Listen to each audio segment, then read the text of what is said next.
Hey folks, it's Sheepdog here. I saw a link earlier that I shared. It was about Chris Noveski and some of the investigations he had done into these shooters that have taken out numerous students and teachers and faculty members at these schools and colleges and whatnot. And he brought up an interesting point. It's something that most of us agree to and that we've seen for quite a while, is that most of these shooters, these mass murders and whatnot, as of late, over the past few years, they've all been on some form of psychotropic medication, be it Paxil, Wellbutrin, lithium, Prozac. There's a whole range of them. And for those who take them and they have a positive benefit, I'm very happy, because that's what they're intended to do. But there's also a very sinister side to these medications. I have seen firsthand what Paxil, Wellbutrin, and Prozac will do to somebody. When I was in high school, my girlfriend at the time, she had some issues, and I remember that her doctor had prescribed her Prozac. And normally I wouldn't have really thought much about it, except for the fact that not more than a couple weeks after she started taking it, I noticed dramatic changes in her. The whole family had gone camping, and near our campgrounds was a golf course. And being teenagers, all of us kids over there, we were goofing around. We decided to run out on this golf course in the middle of a rainstorm. And we just, we didn't destroy anything. We're just running around and goofing and having fun in the rain in the middle of the night. And it wasn't more than a few minutes into us running down the fair lanes and everything, I happened to turn around and I noticed that my girlfriend wasn't there. Well, we all double backed and we found her. Physically she was okay, but mentally I don't think so. She was laying there on the ground in the middle of a rain and lightning storm, just asking for somebody to put her out of her misery, saying that she wanted to die, that that life wasn't what she wanted it to be. And I picked her up and I carried her probably about a good half, 3/4 of a mile back to the campgrounds, and we all went home. But the moral of the story here is, folks, is that I've seen firsthand exactly what these psychotropic drugs can do. And I think that the problem really isn't the psychotropic drugs, it's in our minds. Life is not fair. Life is not kind. But life can be what you want it to be, so long as you get up off your ass and you put the forethought into it. You put your heart and soul into making your life good. If you want to be happy, you have to make yourself happy. Not some fucking pill. Not some program. If you need counseling, go talk to a counselor. If you're a person of faith, go and talk to your minister or your priest. Talk to your best friend. Talk to a pillow. I don't care. But there's a lot of people out there, oh, I'm depressed. And it's not that they're depressed, it's just that they're fucking lazy, okay?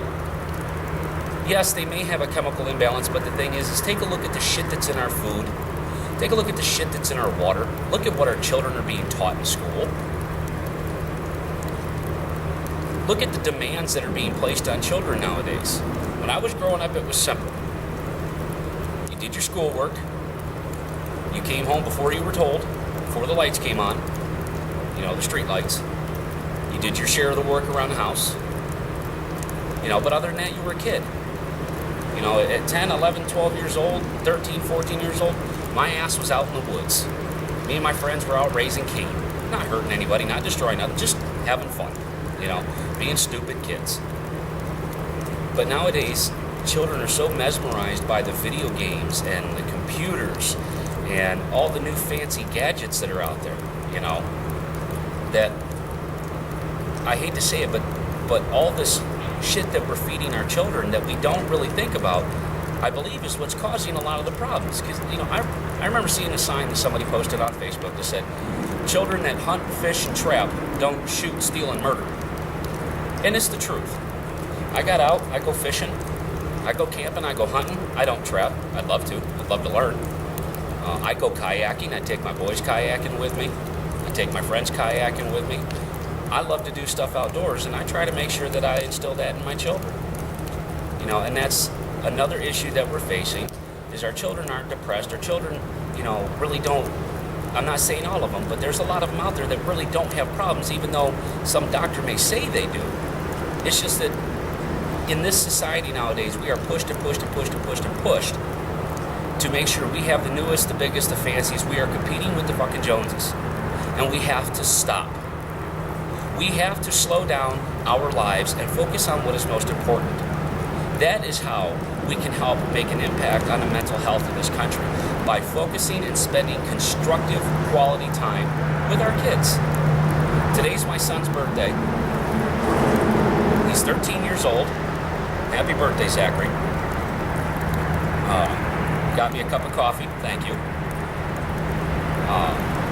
He's into wrestling and everything else, and I'm glad that he is. I wasn't a real big participant in sports when I was in high school. I played soccer. But I was more being out in the four-wheelers and out fishing and camping and, at 10, 11, 12 years old, building forts out in the woods. That's the problem. We're too busy trying to keep up with the demands of today and compete with our neighbors. We don't focus on those little ones there that are looking at us. They see us running around batshit crazy, trying to make sure the bills are paid. Oh, we got to have a new big screen plasma TV. And that's where they get it from. Those of you that I know who don't get into that kind of stuff, who actually do spend a quality time with your children, thank you. Because that does mean a lot to this country. That is the future of this society, of our nation. And back to the topic at hand, there is a massive failure in the mental health in this country. We overdose our children. We give our children too much drugs. These vaccines are dangerous. It's a world gone rampant. They're trying to make us prisoners of big pharmaceutical. And don't get me wrong, there are some people that need it, but then there's some people that don't. My one son, he has a very minor form of autism, and he is the most wonderful little boy you'd ever meet. He just loves to spend time with me, with his mom, with his brothers and sister, and that's what he looks for. And that's what I try to make sure I give him, is that time. It doesn't matter whether I sit down with him and play for a little bit on the video games. Don't get me wrong, my children do play video games, but they're very limited in the amount of time they're allowed to spend on them. I make sure that my children get outdoors, we have fun, we play games, the whole 9 yards. My oldest son, he loves it when I come to his matches. I'm not always able to make all of them because of my work schedule. My two littlest ones, my little son and my little daughter, they love it when we spend time with them. Doesn't matter if I take them out sledding, take them up to our camp.